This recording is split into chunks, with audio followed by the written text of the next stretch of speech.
Ghazali decode நண்பர்களுக்கு வணக்கம். இன்றைக்கி ஜூன் 12 2026. சரி, இப்போ நம்ம லோக்கல் பாலிட்டிக்ஸ், நம்ம இந்திய அளவில், ஒன்றிய அளவில், தமிழ்நாட்டில் அப்படிங்கிற பாலிட்டிக்ஸை நம்ம தினந்தோறும் பேசிக்கிட்டு இருக்கோம். இதில் நம்ம இதை பேசலாமா வேண்டாமா அப்படிங்கிறதெல்லாம் தாண்டி நம்ம அரசியல் பேசணும்.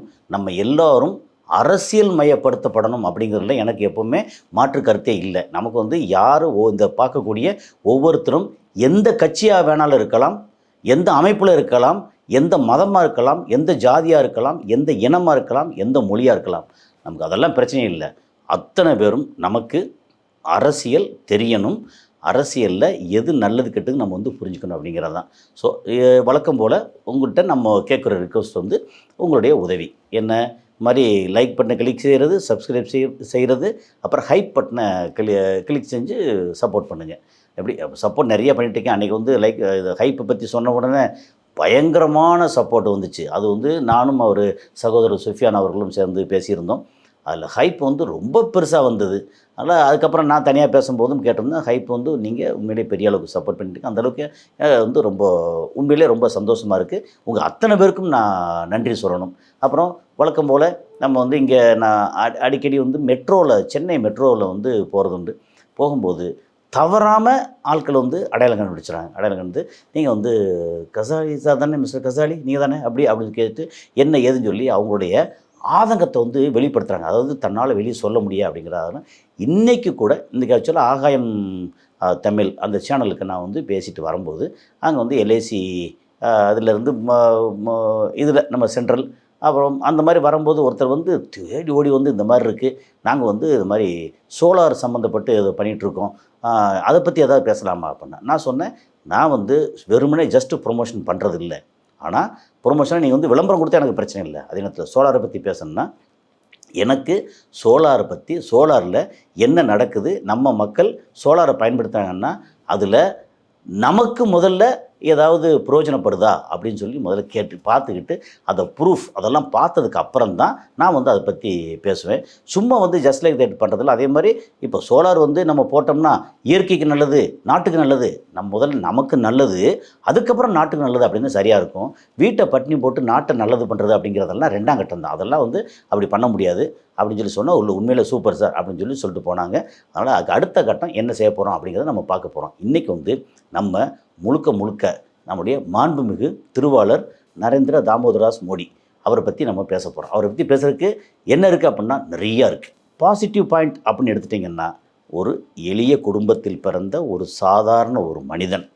ஓகே, அவர் என்னென்னலாம் தப்போ ரைட்டோ நினச்சா நம்ம இதில் பிரைம் மினிஸ்டர் ஆகி 12 வருஷத்தை தாண்டி நம்ம ஒரு உச்சகட்ட ஒரு பொசிஷனுக்கு வர முடியும். நம்ம ஜனாதிபதி முதல் குடிமகன் சொல்லுவாங்க, பேர் தான் முதல் குடிமகன். ஆனால் அதே நேரத்தில் இது உச்சகட்ட பொசிஷன். அந்த பொசிஷனில் ஒருத்தர் வளர முடியும் அப்படின்றதுக்கு இவர் ஏன்னா ஒரு வாரிசு கிடையாது, அதுக்கப்புறம் அவருக்கு பின்னாடி பெரிய சப்போர்ட்டாக என்னங்கிறது தெரியாது. இதெல்லாம் தாண்டி இந்த மாதிரி ஒருத்தர் வர முடியும் அப்படிங்கிறத இடத்துல அவர் நமக்கு எல்லாத்துக்கும், நமக்கு இளைஞர்களாக இருக்கட்டும் அல்லது ஒரு என்ன சொல்கிறது, ஒரு மாதிரி டிப்ரெஸ் ஆகி போய் நம்மளால் முடியுமா, நமக்கு ஏதாவது கிடைக்குமா, நமக்கு ஒன்றும் ஆகாது, நம்ம ஏழையாக பிறந்துட்டோம், நம்ம அப்பா வசதியாக இல்லை, நமக்கு இது பிரச்சனை, இது இப்படியாக்கும் அப்படியாக்குன்னு நினைக்கிறோம் இல்லையா, அந்த அத்தனை பேருக்கும் அவர் நமக்கு ஒரு பாடமாக இருக்கிறார். ஆனால் சரியான பாடமா தவறான பாடமா அப்படிங்கிறது ரெண்டாவது. ஏன்னா ஒரு எல்லா மனிதனுக்கும் ஒரு உயர்வு வரும்போது அவங்க சில ப்ளஸ் இருக்கும், சில மைனஸ் இருக்கும். சரி, ப்ளஸ் அப்படின்னா இவர் சாதாரண எளிய குடும்பத்துலேருந்து இவ்வளோ பெரிய இடத்துக்கு வர முடியும் அப்படிங்கிறது. மைனஸ் அப்படின்னு சொல்லி எடுத்தாச்சுன்னா நிறைய இருக்குது. ஓகே, அது எப்படி நம்ம மோடியை பற்றி பேசினா தப்பாக தான் பேசுவோம் அப்படிலாம் இல்லை. மோடிகிட்ட இருக்கக்கூடிய ப்ளஸ்ஸையும் பேசுவோம். ஏன்னா நமக்கு விரும்பினாலும் விரும்பாட்டாலும் ஓகே, மோடி அவர் தான் நமக்கு பிரதம மந்திரி. இப்போது போன முறை இங்கே தமிழ்நாட்டு எடுத்திங்கன்னா நாம் விரும்பினாலும் விரும்பாவிட்டாலும் ஸ்டாலின் அவர்கள் தான் நமக்கு முதலமைச்சராக இருந்தார். இப்போது நிறையா பேர் என்ன தான் கிண்டல் அடித்து என்ன பண்ணி இதை பண்ணி என்னத்தை பண்ணாலும் நமக்கு விஜய் அவர்கள் தான் நமக்கான முதலமைச்சர். ஓகே, இந்த மாதிரி ஒரு சூழலில் நம்ம ஆழப்படுகிறோம். இந்த ஆழப்படும் போது நமக்கு நல்லது நடக்கணும், நம்ம சுற்றி இருக்க குறைஞ்சபட்சம் நமக்கு சுற்றி இருக்கிற ஒரு 100 பேருக்கு நல்லது நடக்கணும்னா நம்ம என்ன செய்கிறோம் அப்படின்னு ஒவ்வொருத்தரும் நினைக்க ஆரம்பிச்சிட்டாலே நம்ம வந்து என்ன ஆயிட்டோம்னா அரசியல் மயப்படுத்தப்படுகிறோம் அப்படின்னு அர்த்தம். அதுக்காண்டி 100 பேரை கூட்டு வந்து கோஷம் போட்டு அவங்கள எல்லாத்தையும் பணையம் வச்சு நம்ம காசு பார்க்கணும், நம்ம பெரிய ஆளாகணும் அப்படிங்கிறது இல்லை.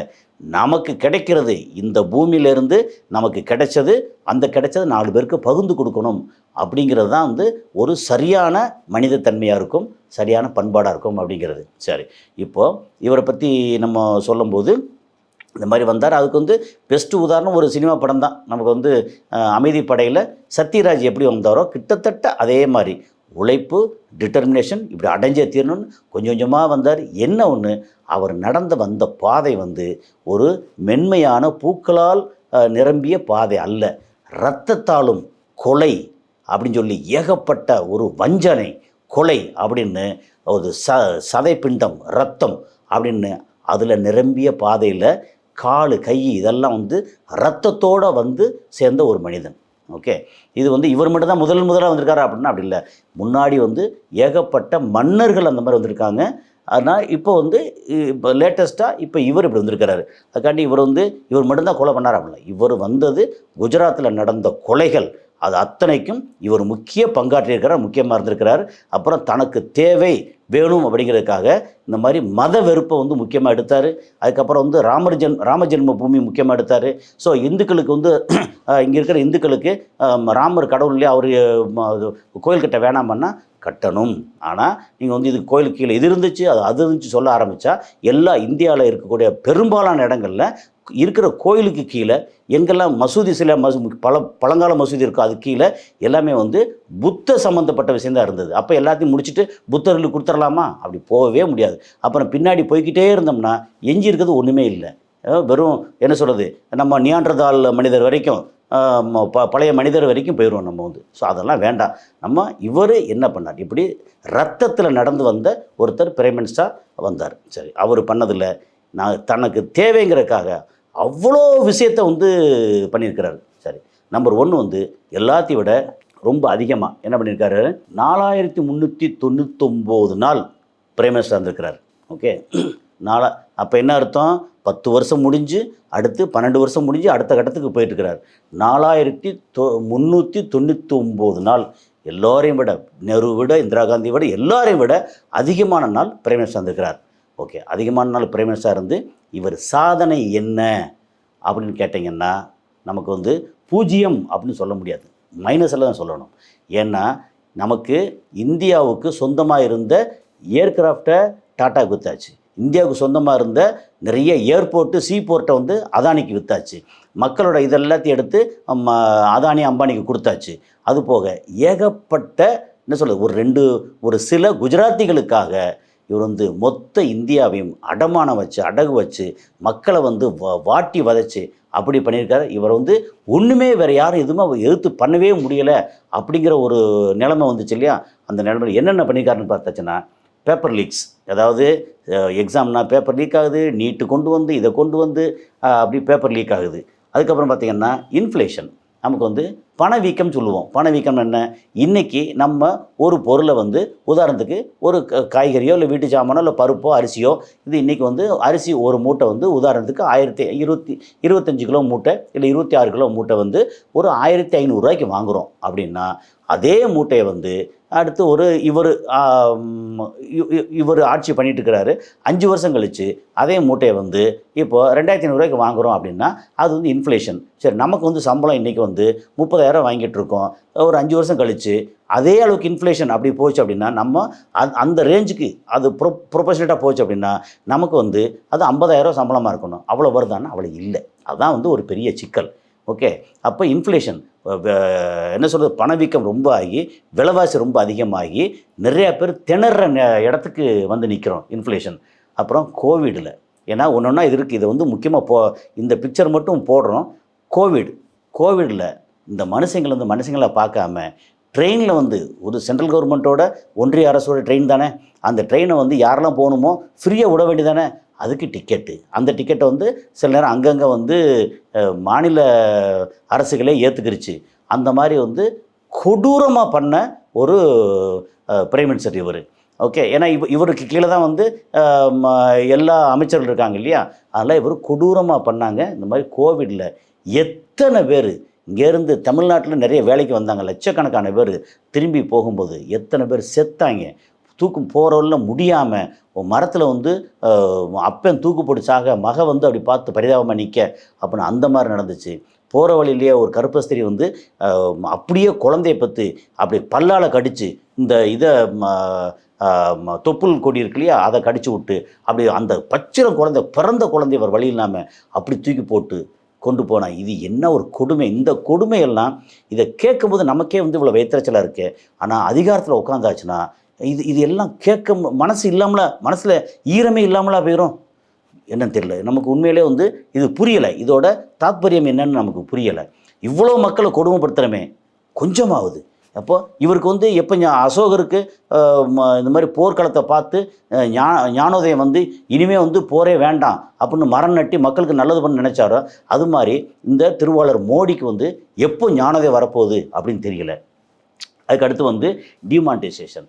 அப்போ தெரியும் டிமானிட்டைசேஷன். இதுக்கப்புறம் இந்த 500 1000 நோட்டு போகிறான் ஜஸ்ட் பேப்பர் அப்படி சொன்ன உடனே ஏகப்பட்ட பேர் எத்தனை பேர் செத்தாங்க தெரியுமா?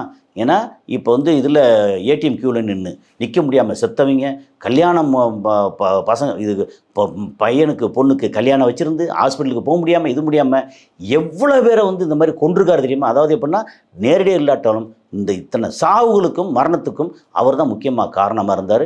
டிமானிட்டைசேஷன் என்ன சொன்னாங்க? இந்த மாதிரி கருப்பு பணத்தை பூரா ஒழிச்சிடுவோன்னாங்க. எங்கே ஒழிச்சாங்க? ஒன்றும் நடக்கலை.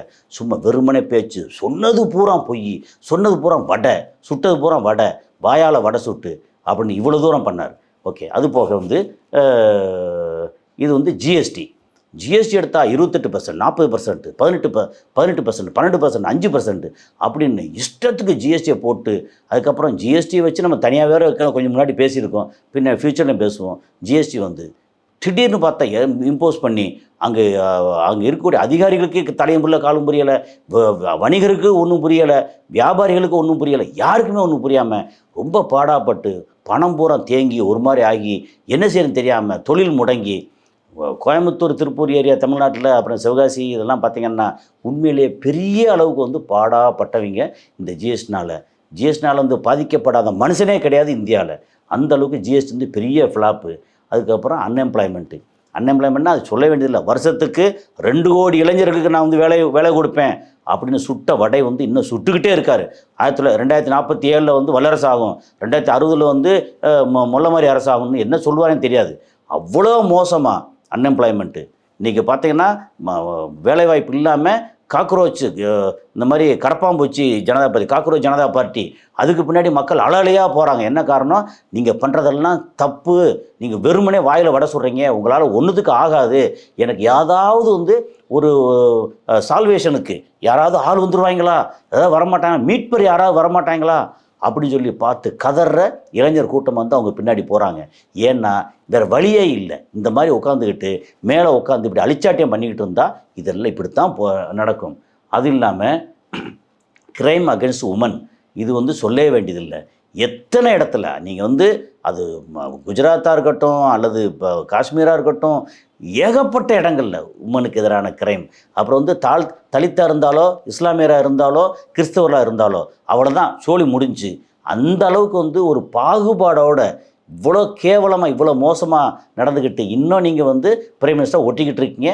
அதுக்கு காரணம் என்ன அப்படின்னா தவறான தேர்தல் அதிகாரி. ஓகே. அதுக்கப்புறம் பார்த்திங்கன்னா இந்த மாதிரி இது ஓட்சோரி, இதுதான் சொல்ல வந்தோம். ஓட்சோரி, நீங்கள் வந்து ஓட்டை பூரா திருடி வந்து இன்னும் வந்து பிரைம் மினிஸ்டராக தொடர்ந்துகிட்டே இருப்பீங்க. எவ்வளோ காலத்துக்கு? எல்லாத்துக்கும் ஒரு முடிவு உண்டு. அந்த முடிவில் வந்து நீங்கள் சாதாரணமாக இருக்க போகிறீங்களா அல்லது இதுக்கான தண்டனையை வந்து இந்த உலகத்திலேயே அனுபவிச்சுட்டு போக போகிறீங்களான்னு தெரியாது. ஏன்னா இயற்கை காலம் அது வந்து யாரையும் மறக்கவும் செய்யாது, யாரையும் மன்னிக்கவும் செய்யாது. அவ்வளோ துல்லியமானது. அதனால் நீங்கள் வந்து இப்படிலாம் சாதாரணமாக எல்லாம் போட்டு நம்ம வந்து ஜம்முன்னு இருந்துட்டோம் அப்படிலாம் நினைக்கவே முடியாது. ஓகே. அதுக்கப்புறம் வந்து அட்ராசிட்டிஸ் அகெயின்ஸ்ட் தலித்து, இதான் சொன்னோம். தலித்து கண்ணில் காங்க விடாமல் இந்த மாதிரி ஷெட்யூல் கேஸ்ட்டு ஷெட்யூல் ட்ரைப்பு தலித்தாக இருந்தாங்கன்னா தலித் இளைஞர்கள் தலித்து பெண்கள் அந்த பெண்ணை வந்து கற்பழிச்சிட்டாங்கன்னா போதும், உடனே வந்து அவங்க தான் வந்து மன்னிப்பு கேட்கணும் அப்படின்ற மாதிரி உண்மையிலேயே பாதிக்கப்பட்ட தலித்து வந்து அபலை பெண்கள், கையறு நிலையில் இருக்கக்கூடிய தலித்து ஆட்கள் இந்திய ஒன்றிய அளவில் அவ்வளோ மோசமாக. தமிழ்நாட்டில் வந்து நடக்கலையா? தமிழ்நாட்டிலே நடந்தது, நடக்குது. ஆனால் நீங்கள் வந்து உத்தரப்பிரதேசத்தையோ பீகாரையோ ஒரிசாவையோ மத்திய பிரதேசையோ ராஜஸ்தானையோ இதெல்லாம் நீங்கள் கம்பேர் பண்ணும்போது இங்கே எவ்வளவோ பெட்டர், சவுத் இந்தியா எவ்வளோ பெட்டர் அப்படின்னு சொல்லலாம். அது போக மிஸ்யூஸ் ஆஃப் இடி என்ற ஒரு வேட்டை நாய், சிபிஐ என்ற ஒரு நாய், ஐடி இன்கம் டேக்ஸ் என்ற நாய்கள், அதுக்கப்புறம் மீடியாவை எல்லாம் வந்து அதானி என்டிடியை வாங்கிட்டாரு, அம்பானி கையில் இவ்வளோ மீடியா இருக்குது, எல்லாத்தையும் வச்சுக்கிட்டு எதையும் போட விடாமல் அவங்களுக்கு சாதகமாக போட்டுட்ருப்பீங்க. இந்த நாய்களை வந்து எல்லாரும் மக்கள் மேலாம் ஏவி விட்டு, அதாவது ஈஸியா என்ற அது எல்லாமே நாய் கூட்டங்கள், எலும்புக்காக வாலாட்டக்கூடிய நாய் கூட்டங்கள். ஏன்னா நாய் கூட்டம் சொல்கிறேன்னா உண்மையிலேயே இந்த அதிகாரிகள் வந்து உப்பு போட்டு தின்றவனாக இருந்தீங்கன்னா இதுக்கெல்லாம் வந்து அடிபணிய மாட்டேங்க. வெறும் பணம். இந்த பணம் என்ன ஆக போகுது? இந்த பணத்துக்காக சோரம் போகிற அதிகாரிகள் என்னைக்காவது ஏதாவது இடத்துல பதில் சொல்லி தான் ஆகணும். உங்களுக்கு வந்து கடவுள் நம்பிக்கை இருக்கா?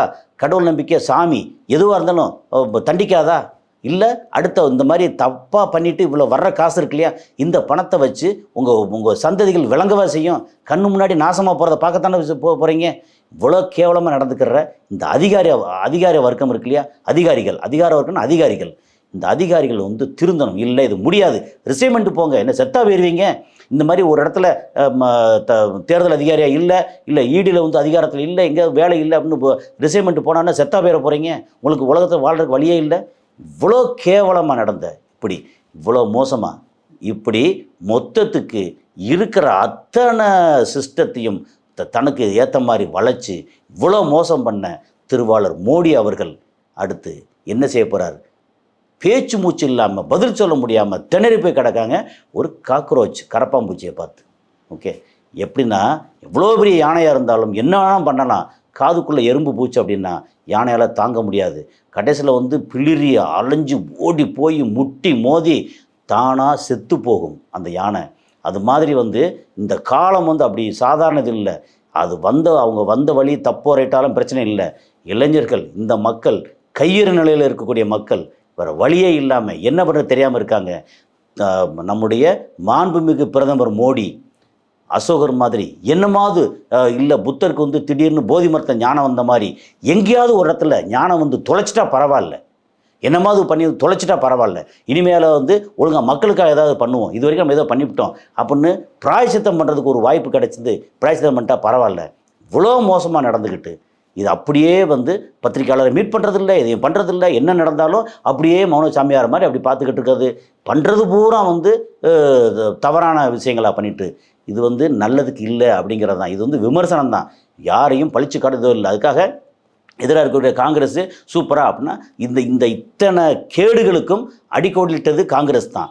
அதுவும் ரொம்ப முக்கியமாக தமிழ்நாட்டில் இருக்கக்கூடிய சிதம்பரம் அவர்கள் தான் அங்கே வந்து உள்துறை அமைச்சராக இருக்கும்போதும் சரி அல்லது மற்ற மினிஸ்டராக இருக்கும்போதும் சரி எல்லாம், அதாவது ஃபைனான்ஸ் மினிஸ்டராக இருக்கும்போதும் சரி உள்துறை அமைச்சராக இருக்கும்போது எல்லாத்துக்கும் இத்தனை கேடுகளையும் வந்து ஆரம்பித்து வச்சது அவர் தான். அதை வந்து இவங்க ஸ்ட்ராங்காக பிடிச்சி ரொம்ப மோசம் பண்ணிட்டாங்க. ஸோ இந்த மாதிரி ஒரு மோசமான முன்னுதாரணமாக இந்த உலகத்தில் இப்பேற்பட்ட மோசமான முன்னுதாரணம் இருக்கக்கூடாது. இனிமேலாவதும் மக்களை பாருங்கள், இத்தனை கோடி மக்கள், 145 கோடி மக்கள், அதில் உங்களுக்கு வந்து சில லட்சங்கள் ஆட்கள் மட்டும்தான் உங்கள் கண்ணுக்கு தெரியுதா?